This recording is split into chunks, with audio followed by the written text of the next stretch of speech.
On to other news now. 1 million plant and animal species may be pushed to extinction within the next few years, and the window to safeguard biodiversity and our planet is closing. And that's the stark warning given by the world's leading scientists at the UN, who have released a landmark global assessment emphasizing the detrimental effects our activities are having on animals and other species that are key to our survival.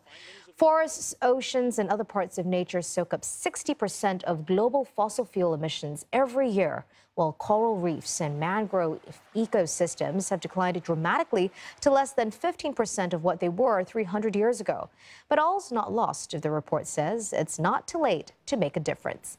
Now, for more on this, we're joined by Rebecca Shaw, Chief Scientist of the Worldwide Fund for Nature, or WWF, and she's speaking to us from San Francisco. Rebecca, this new report, it certainly paints a rather ominous picture of the health of our ecosystems that are rapidly deteriorating.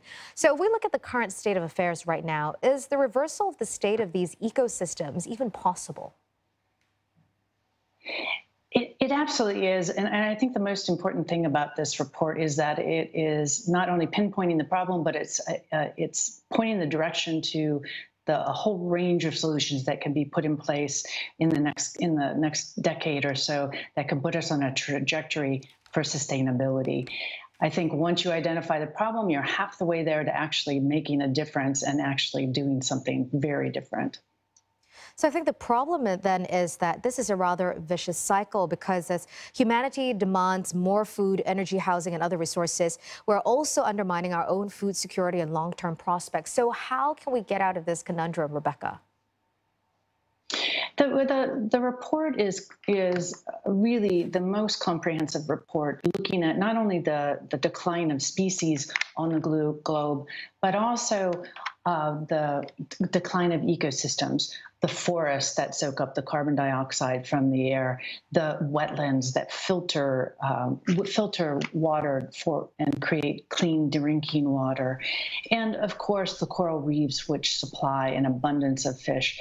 They say the main drivers of change. This report identifies that land use and sea use, the way we're using our resources, exploiting natural resources in an unsustainable way, climate change and pollution are the biggest drivers of change.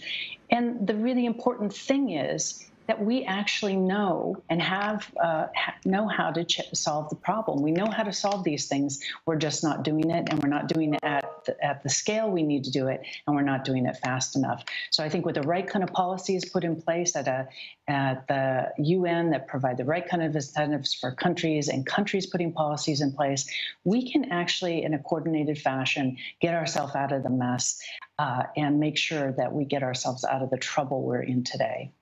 You know, one thing that really struck out from that report was that 1 million species are expected to be pushed to extinction in the next few years. I want to know from you, what sort of effect will this have on humans?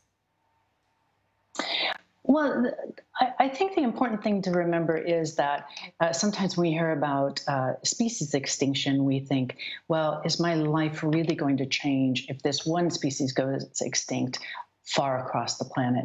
I think when you start talking about 1 million species threatened with extinction in the next decades, you start talking about the breaking down of the fabric of life that keeps us thriving on the planet, the basis of our economy, the basis of human health, and the basis of our life support system.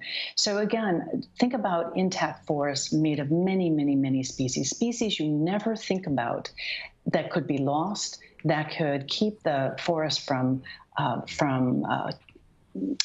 taking as much carbon dioxide from the air as it can now, and forests also release oxygen. And think about the loss of species that are fishery species that are very important. It's very critical that we get on top of the loss of species, because species underpin ecosystems, and ecosystems are what provide us with our life support systems. Rebecca, thank you for putting that into context for us and sharing your insights with us today.